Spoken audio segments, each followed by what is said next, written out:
folks, Gene Galin here with the Chatham Journal. I'm with John Bonitz. He's the Pittsboro Town Commissioner. That's right, you're not town board members. It doesn't really matter. I call myself a board member, but yeah.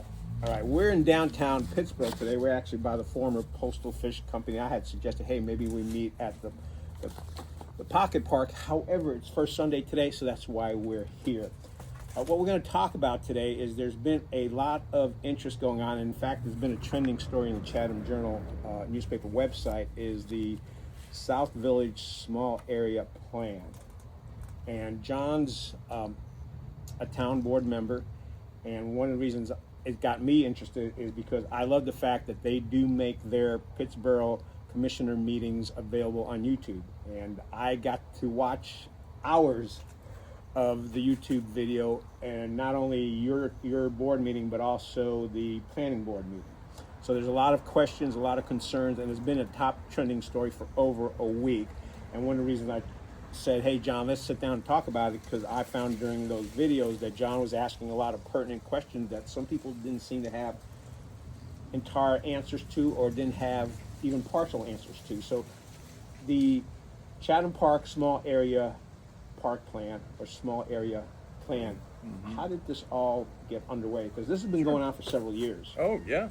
So, to understand the full context, yeah, we should go back. We should probably go back to 2014. All right. And I don't want to bore people, but history is important. And let me just also start off by saying, Gene, I'm so grateful for this time and for the opportunity to sit down with you and to talk about this stuff, because I'm passionate about it. And for your listeners who don't know me well, I will introduce myself briefly. I am a town commissioner.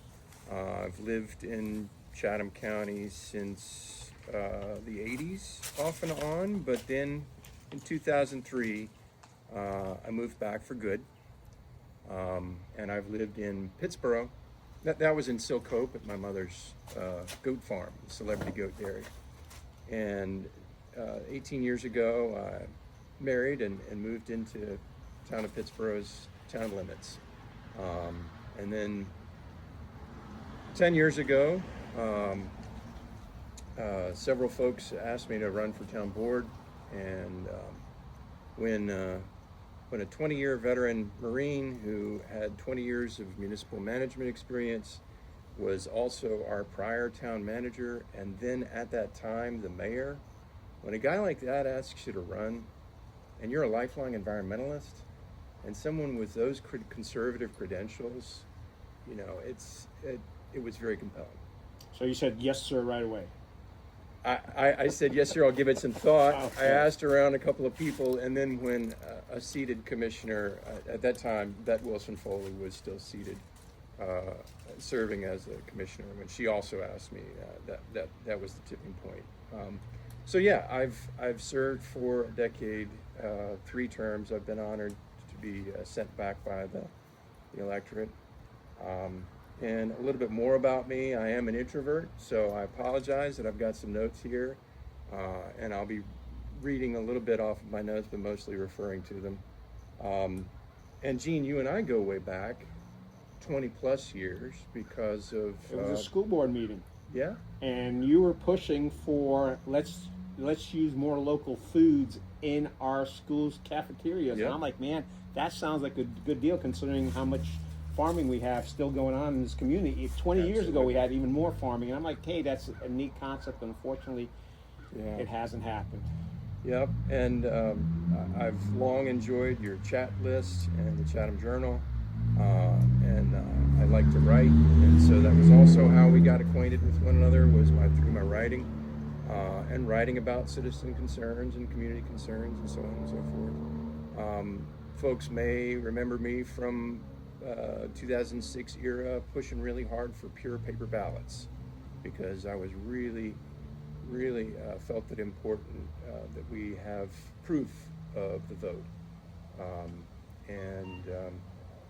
It was an ad hoc group. I was not alone. Oh, well, you were ahead of your time, and I remember I had been a judge during a couple of the elections, and I remember one night we had to recount everything. Yeah. And yes, it was a late night, but it was nice to have physical evidence where both the Republicans, Democrats, and the election folks were just sitting there and That's just right. watching them being recounted. That's So right. yes, And so, you know, good government is important to me, and responsive government is important to me. And since I've been serving in this office, in this role, um, it's also become really, really clear that keeping our fiscal house in order is absolutely paramount. You know, if our budget is not balanced, indeed, the local government commission will have something to say about that. And that's the North Carolina government entity that prevents municipalities from going bankrupt. And if our budget's not in order, then we can't have any of the nice things. Plus, we can't have police protection, adequate police protection, and fire protection, yeah. and trash collection, and filling the potholes, and you know, making sure that the town is running smoothly. So even though I am trained as an environmental professional, and that's been my privileged career, you know, the money is first and foremost. And so that's kind of how we had that conversation about fiscal responsibility and the future of the town, and how growth can impact that. But that's getting ahead of myself. I think you had really wanted me to lay the groundwork for the small area plan. no, I think it's good to share your background so that people are aware of it. And as I mentioned, one of the things when I watched that, I think I reached out to you the next day because you brought up some good questions. But going back to 2014, Yes. So in 2014, that was when the Chatham Park project was codified. I mean, it was made very clear with the town board at that time. I was not on the board at that time. They approved the PDD, the Planned Development District, which meant a rezoning of 7,200 acres to give the Chatham Park investors permission to build extraordinary density, at that point 2,000 residential units. It was a few years later that it got increased to 2,200. it's still at that number, isn't it? 2,200. We can go there in a moment. All right, we will. And some other things, including significant square footage of commercial, non-residential development. And that was passed through something called a master plan. And that master plan kicked a few things down the road for further definition in coming years when I did join the board. But most importantly, in this context, the small area plan, the master plan did say there will be 27 sections within the entire Chatham Park project. And those 27 sections are equivalent to small areas. And the document also says there will be small area plans for each of those sections. And the wisdom of that is that that means that as the development proceeds, each section, each small area can be designed, reviewed, and approved by the governing board, by the town board, to make sure that we're responding to public concerns, to make sure that we're, you know, after we build the North Village, we're looking at the next section. Hey, we made a few little mistakes we could do a little bit better in the next section. So let's make this small area plan responsive to the lessons we learned in that last section. Wasn't that also there to modify things as the small area plans came aboard to the current conditions and the wishes of the residents of the community? Yes, absolutely. Yeah, traffic, stormwater are the big concerns that I hear a lot about. So in 2021, the town board approved the small area plan for the North Village. I was concerned at that time and opposed it because it was 2,200 acres. And by my math, that was much, much larger than any other small area plan I'd ever heard of before, and much larger than what was implied in the master plan. Was that still part of that total original 7,000 acres then? Yes, 7,200 acres. Yep. It's 2,200 of the total 7,200. And that's just the North Village. And we see that in Mosaic. We see that in Encore. Is it Navi too? NOVI? Yes, you're calling it North Village. Oh, okay. NOVI. Yep. Navi. I don't know. Again, I haven't heard it said. You but may I've hear read it. some. I saw that sign. If you turn left at the next sign for Navi, NOVI. So yes, if we're throwing out acronyms, we'll try to explain to you. Yeah. So the map for the North Village was a little bit unclear, but it implied that there were between 12 and 13. No, so let me say 12 or 13 sections in the North Village. So I said, why are we not seeing 12 or 13 small area plans? But the board voted for it.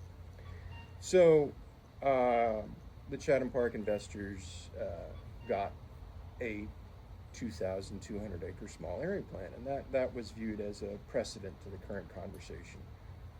And so they came to the town staff and said they want a 5,000 acre small area plan.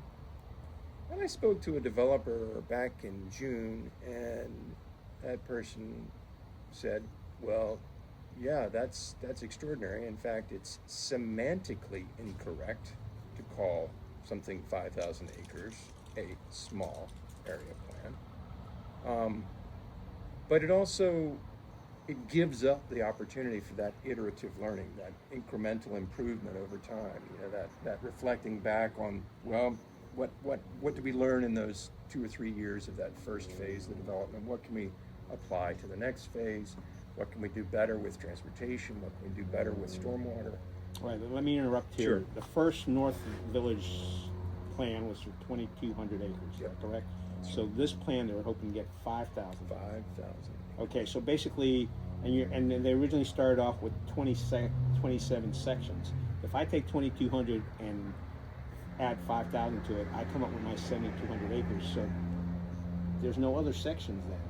That's right. If you lump that whole Thank 5,000 you. together. That's right. And that kind of seems to defeat, in your mind, does that kind of defeat the purpose of It very having much 27 does. sections? There is some sneaky language in the master plan that, I'm sorry, no. It's in a document called the Small Area Plan Approval Process, the SAP approval process. That's not that 129-page document. No, it's a very short document, and it was hard to find, and I got staff to finally put that on the website, but that is a legislative policy passed by the board, and the Small Area Plan approval process does include some language in there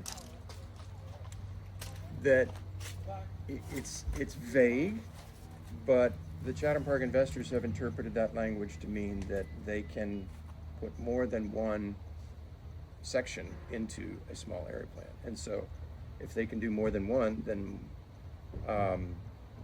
the math for this gets a little bit complicated. But for the South Village, basically there's, excuse me, for the South Village, the remaining 5,000 acres, there's 16 sections. And their interpretation is that they can lump all 16 sections into one small area plan. Let me ask you another question. Yes. If you're lumping it all into one small area plan, then you're pretty much done with any other opportunities for any other sections. That's exactly right. Whoa. And so the vital importance of this conversation is that right now, on November 10th, the Pittsboro Town Board of Commissioners will be asked to vote on this small area plan. Sorry, there's a truck. This small area plan, which would be the last legislative decision that any town board for the next 40 years would make on the Chatham Park project. So in spite of all the changes we are sure that are going to come up over the next 20 to 40 years, pretty much November 10th, if In the year 2025. that's it, boom. And so our successors in the year 2045 could look back at us and curse our names. I was going to say they might remember John Bonitz, but they may not have fond memory of John Bonitz. All of the board. I mean, we try to work with one voice. Right. That is the ideal situation. Is all of our elected representatives trying to work across philosophical divisions, because in the town board of commissioners, it's not a partisan race. It's not a partisan office. We're trying to think about things in a philosophical perspective and find common ground. You're trying to think about your neighbors. Basically. Exactly. Okay. Exactly. I mean, for me, that's what it boils down to. The neighbors, the future, and I've heard so much recently concern about taxes and the recent revaluation of property values. And I wish that I had brought a copy of the most recently passed budget, because there's a page in the town budget that explains for the past 10 years that we've raised taxes once. And on that one occasion, I think that it was 2023, maybe 2022, on that one occasion, it was less than a percentage point increase in our tax rate. Okay, why don't you explain to the folks who are watching in the county that say, wait a minute, my taxes have been going up every year. Yes, thank you. But that's not because of Pittsboro Town Commissioners. That's right. So the town sets our tax rate, our ad valorem tax rate, and that's what we pay for our property, our houses or other property. And the county also sets their own tax rate. The ad valorem tax rates for both, if you live in the town, stack, right? And so the county's budget processes they've decided that they have to increase the rate. We've been very reluctant to increase the rate. And I think the entire board is unanimous about that. Nevertheless, property values are increasing. Mm-hmm. And so this is why our tax rates, our tax bills are increasing so much. And I've seen tax bills that have doubled in the past 10 years. And I know people personally who are being forced out of living in town because they can't afford the taxes. Especially the ones on limited income.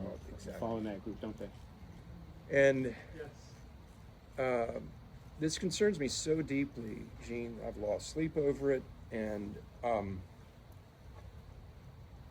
simultaneous to all of this, for the past, especially 5 years, I've been studying urban growth, urban planning, not in a formal context, but just reading as much as I can, because we've got so much to learn. And I have learned, without any shadow of a doubt, that there is a certain dynamic in urban planning and urban growth where those communities that grow up physically have a much better fiscal future. Their taxes are more in line, the revenues are more in line with the costs of current services and the future cost of repairing the infrastructure. Those communities that choose to sprawl and build out, it's really pretty simple, it's pretty logical.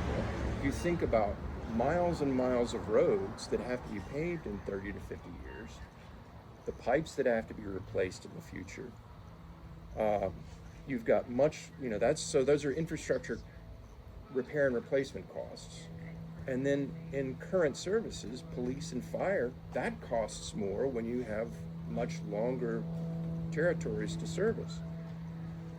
The problem is compounded because residential, when you're just building residential, it almost never pays enough taxes to pay for the services that it consumes, that those residents rightly demand. Trash pickup and police patrols and fire protection and all of that. And so we've got this this just interesting time where things like our desire to save our forests and our farms that we, some of us who didn't grow up here, we moved here because of the rural landscape and the way of life. And if we want to save those things, we have to think hard about that. And if we're concerned more about like bunnies, bees, and trees and the river and stormwater and stuff like that, we might be motivated by our environmental concerns about not sprawling. Well, now we've got this third major impetus that is fiscal responsibility. And that's what's so fascinating about this problem that we've got, is that the Chatham Park investors are asking for a single approval at a moment in time when we don't know what's going to happen in future. We don't know what the challenging questions 10, 15, 20 years from now are going to be. And the project is said to be a 30 to 40 year project. Yep.